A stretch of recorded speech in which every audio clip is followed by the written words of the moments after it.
Welcome to Changing Tracks, the program where each week we have a new guest, a new passenger aboard our train to tell us a little bit about how they've allowed the Lord to change their lives and refocus their train in His direction. This week we have with us Kileen.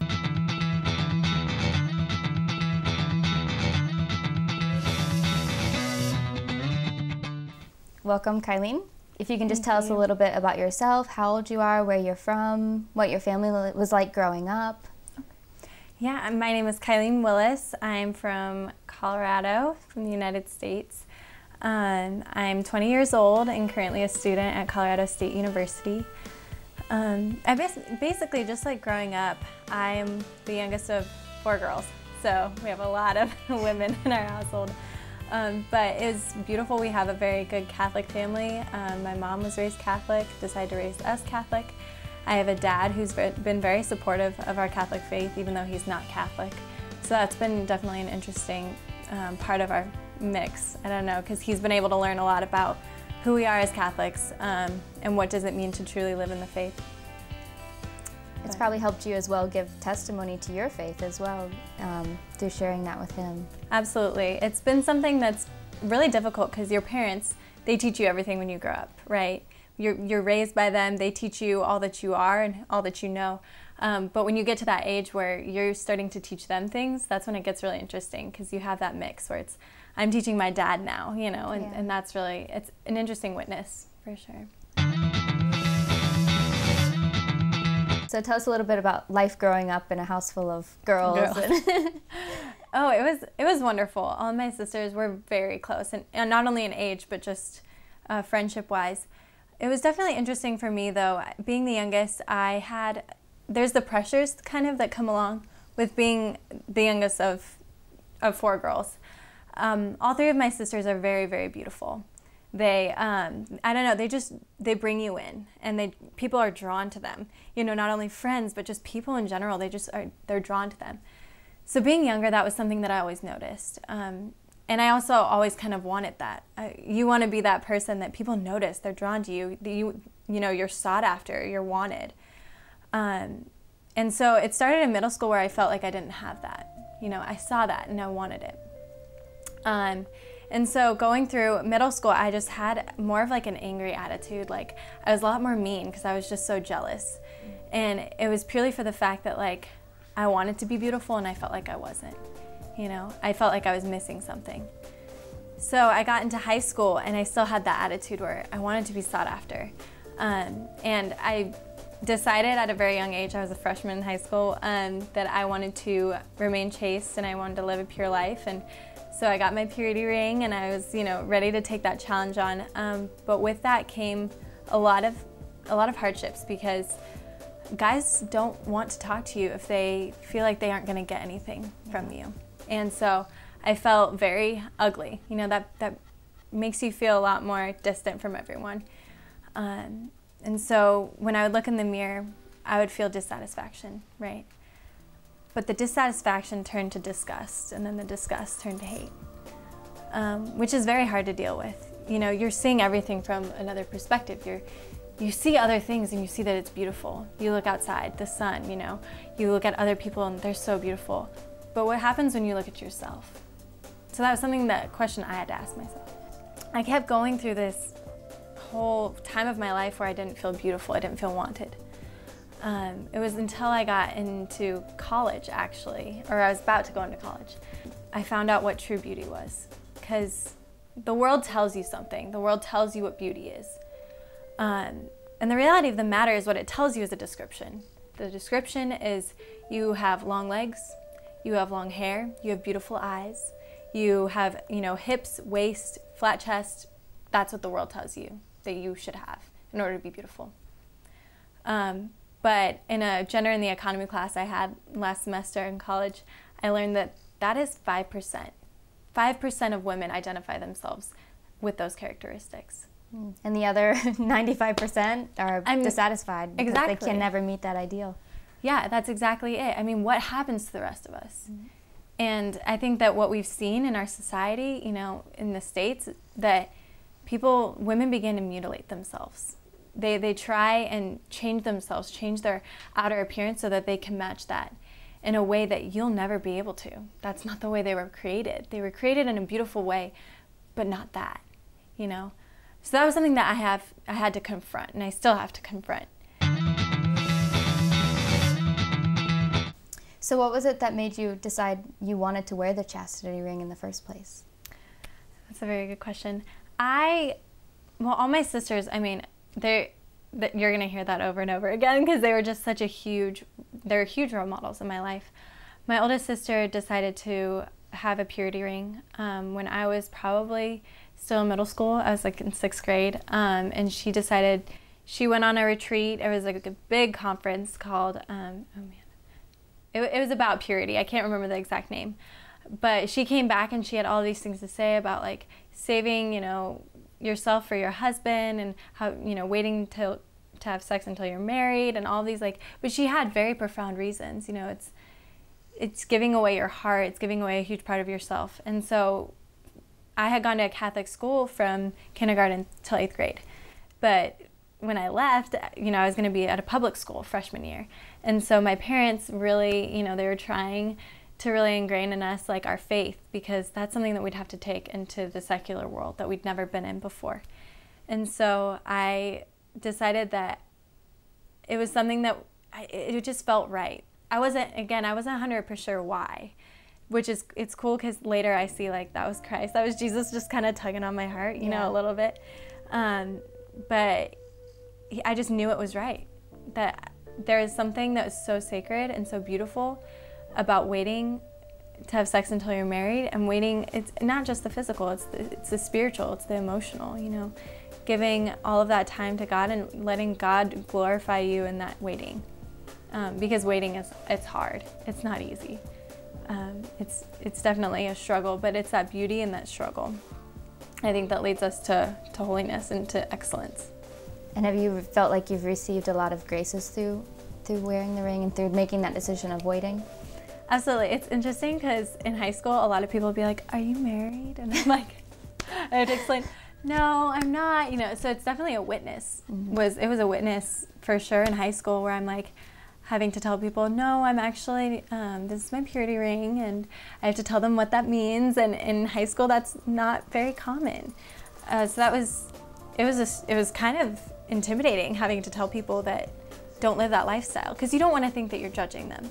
But at the same time, it's like, maybe it gives them kind of an inkling of like, that would be really cool to do that. And you can talk to somebody who is trying to do it and who can help you through it. And then, I mean, it's definitely had its moments of complexity, I guess, in high school too. There's the other side where guys would see it as a challenge. And that's hard, but you have to remain strong. And if that's something that some people are going through, then definitely not only pray to Our Lady, because she was so pure and so holy, but also just like keep up with your prayer life in general, because I think that's what really helped me. Because you can't do it on your own. You have to have something supporting you, somebody helping you, and that's what our faith is all about. Have you ever felt like embarrassed or ashamed giving that testimony of that you were going to live chastely until marriage? You definitely feel vulnerable. I've definitely felt vulnerable at times because, people can say what they want, about. Then it all goes back to like, you think about your external beauty again. You feel vulnerable, like, oh, well, maybe, because I'm not living that life, like they don't think I'm beautiful or like whatever. But it's definitely been a sore spot at times, and been something that you just have to kind of fight through, I guess. But the beauty of that vulnerability is that when I'm weak, when you're weakest, at your weakest point, that's when you are kind of in a way at your strongest point, because you have to rely on something else. And I think that living a chaste life, it gets embarrassing sometimes because it's not normal. And people will look at it and think that it's weird. They'll be like, oh, well, no, you know, you're supposed to have sex. It's normal. That's what you do. But the thing is that you look at the reasonings why, and our church is just so beautiful in the fact that it models everything in a way that is for our betterment. It leads us to heaven. They ask of us what we need to do in order to gain heaven, to gain that eternal home. And so I think that in waiting, it's just all the embarrassment, it'll be worth it, and it'll be like, it doesn't matter. It's just a point in time that's a little bit hard, but you get through it because the end means so much more. But there was a moment when I went to Peru on a mission trip. Praise God, honestly, it changed my life forever. I went with my sister, Jenna. She's 2 years older than me. And when I was there, I encountered Christ. You know, I had met him, thousands of times. I went to a Catholic school. I would meet him in the tabernacle. Did I know him? Not really. I didn't know who he was. So I remember walking into this church and the Eucharist was exposed. And I remember thinking, I wanted to come here because I wanted to help people. But the reality of the matter is that Christ brought me there because he knew I needed him, and he knew that I needed to learn how to love him. Because in order to love other people, I have to love myself and I have to love him. Mm-hmm. And so I finally was having a relationship with him, and it was great. It was our last day when we were working in this village, and the climate there is really dry, so we were washing kids and we were lathering them, and all the kids are in the plaza. It was a lot of fun. This old man, he walked into the plaza, he sat on a bench, and all of us noticed him. But Jenna, for some reason, she just gets up and walks over to him, and his foot had been bleeding. And so my sister goes and she brings a bowl and she starts to wash his feet. And that was so profound to me, because at that moment I knew Christ was real. He wasn't only in the tabernacle. He wasn't only, with the priests and with our sisters. He was real, and he was in each and every single one of us, because he was, at that moment, that man was Christ. And my sister, in her beauty and everything that she is, she goes over and she washes the feet of Christ, literally, So I saw that and I was like, that is beautiful. And that is the moment when I realized that's what people were attracted to. That's what they were drawn to. For all these years, I've been trying to figure out, what is beauty? I want to be like my sisters. I want people to be drawn to me. And I was missing the fact that I needed Christ. I needed my identity in him in order to figure out that is beautiful. And I need to pursue that in order to be and feel beautiful. It was something internal. I could change my face a million times, but I have to change my heart first. Right. Have you ever gone back to Peru since then? No, I haven't. But a few of my friends have actually gone on the same trip that I went on, and so it was beautiful to hear their experiences. But it's a place that will always have my heart, will always be really special to me, definitely. Wow. Can you tell us a little bit more about what you did when you were there? Absolutely. So the first week we kind of just worked around Lima, around the big city, and we just helped with painting kindergartens and playing with kids, and that sort of, learning how they could brush their teeth. Very fundamental things, but that really helped the kids there. After that, we flew to Arequipa, which is in South Peru, went to the Colca Canyon, and went to a tiny village named Lari. It was tiny. We worked there, and we did catechesis with the kids during the day, and then at night we would meet with the women and do the older women and pray the rosary, talk about what their lives look like. I mean, it was incredible. These women do so much, so much throughout the day. Their lives are dedicated to their families and to work. And then at night they were able to talk about what's hard. This is hard, and it's hard to have faith in God when you're working so hard. And so to kind of leave that time. After we did that, we went back to Lima, and we worked at a home called St. Francis House in Chacalacayo, Peru. And that was an experience I'll never forget. We worked with kids that had disabilities. One boy had one limb, so we had to learn how to live with, a prosthetic and then no arms, and, you know, just live that way. So it was beautiful being able to help them in whatever, just with their day-to-day lives and be a part of their life for a little bit. So what would you say to a young person who's going through that same situation of like that battle of not feeling beautiful and wanting to feel beautiful, wanting to feel loved? Since you experienced that, what kind of advice would you give to them? What would you say to a young person? I would tell them, first of all, to encounter Christ, to just sit with him in the church, to find him there, and to ask of him who he needs for them to be. And I would highly recommend that they also look at the beauty, like theology of the body, any of those sorts of things where you can figure out that it's not just the body, it's the soul. Those are always really great. And for me, another more recent devotion that I've had is to Our Lady. It's beautiful. She was the perfect woman, right? Perfect. But was it by the world standards? Probably not, you know? And so it's like, that's perfection. Like, we need to strive for her and look at her example. And I think that if we look at her, then there's no way we could go wrong. And how has this, like, after you came back from Peru, how did that change your life and your daily life and the day-to-day? Because it's really easy, I think, to have like a big experience and a big, you know, moment where you feel, you know, the Lord's presence. But in the day-to-day, when you went back to college, how did you live that out?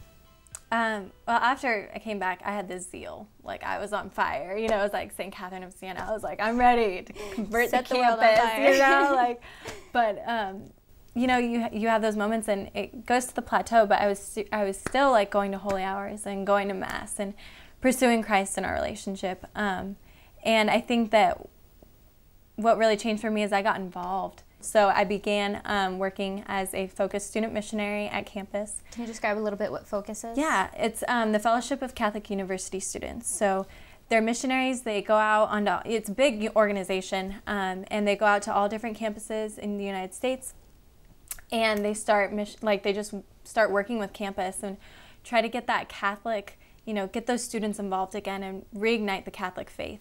And so I got involved with our missionaries over there at CSU and began my own Bible study, and definitely being that, like, the student missionary has been a way that I keep in contact with not only my relationship with Christ, but helping others as well, you know, so get involved. What would you say to a young person who has lost that, who has made the wrong decision and now regrets it, and what would you just say to a young person who's going through that? I would definitely say that there's always hope, and there's always a strength that you can find in yourself, but to never ever get down on yourself about it. I heard a wonderful chastity talk by Jason and Kristalina Everett. Mm-hmm. Love them. Like, they're just such a testament. And for Kristalina, she went through that time where she was like, I was doing what I wanted, and I saw the selfishness of my own actions. She's like, but the thing is, when you look to Christ and when you look to, like, our faith and the gospel, you find such redemption. There's so much forgiveness, you know? And so I would definitely say that to those people that there is never a loss of hope, and to never stop continuing to strive, and that we are human and that we're gonna fall. That's just is what happens. That's what happens sometimes, and so we're just gonna have to pick ourselves up when we fall and kind of keep going, even though it's really hard. And to get a group together that could support you, you know, not only like our Lord, but also get friends that will help you, because who you have with your friendships, who you care about, a lot of times you mimic those actions, you mimic how they are.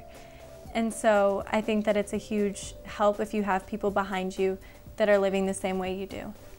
And you can find that support, really. I mean, just have to look for it. Yeah. What's it like going to school on a big campus, university life? What kind of support do you find there amongst your friends? I have found such wonderful friendships, like going through Ram Catholic. That's because our mascot were the Rams. Okay. And so I found a lot of wonderful friendships. People, I think that they push you, they like teach you so much. But being on the bigger campus is definitely something that's different. There's so much truth to the fact that, you know, Pope Benedict XVI, he said that like we are not called for comfort, but we are called for greatness. We are called to be great. And it's not comfortable. It's not comfortable being a Christian. It's not comfortable being a Catholic on campus because that's not normal. You know, it's not normal to live a chaste life. It's not normal to not go, you know, go out every weekend, or those things are just abnormal. But I think that's where it's so good, because it pushes me, and God's continuously working in my heart, because I would never have thought that I could be strong enough to, you know, hand out pamphlets about, you know, being pro-life on campus, but God gives you those graces in order to do so.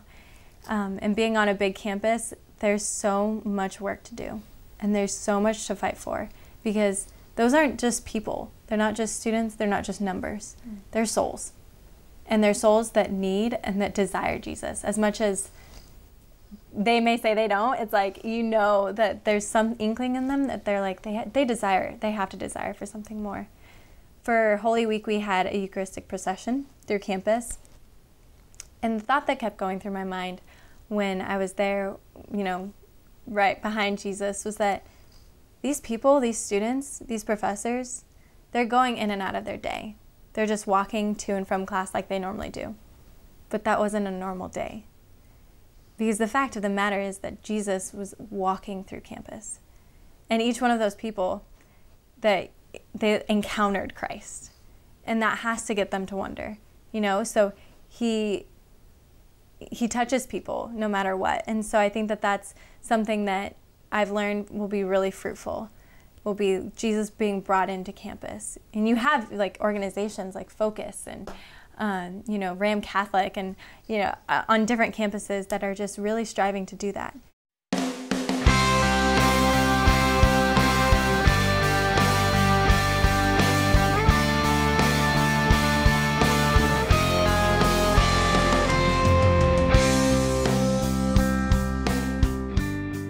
Well, thank you so much, Kileen, for sharing your testimony. I definitely think, just like you said, this will definitely help lots of people who will be watching it. So I hope you've all enjoyed Kileen's testimony. I think it's true, like she said, the world today just bombards us with images and ideals that really are impossible to reach. So I think it's important to find Christ, like Kileen did in Peru, find Christ in others, and like she said, to truly know that true beauty is not the exterior beauty, it's the interior, and that's what most men, most young people are looking for these days, and they recognize it when they see it, and they know they want it. So just to keep fighting for it, and to keep sharing that testimony, and to be strong in the day-to-day, and to always go to Christ in the Eucharist, because he'll always be our strength.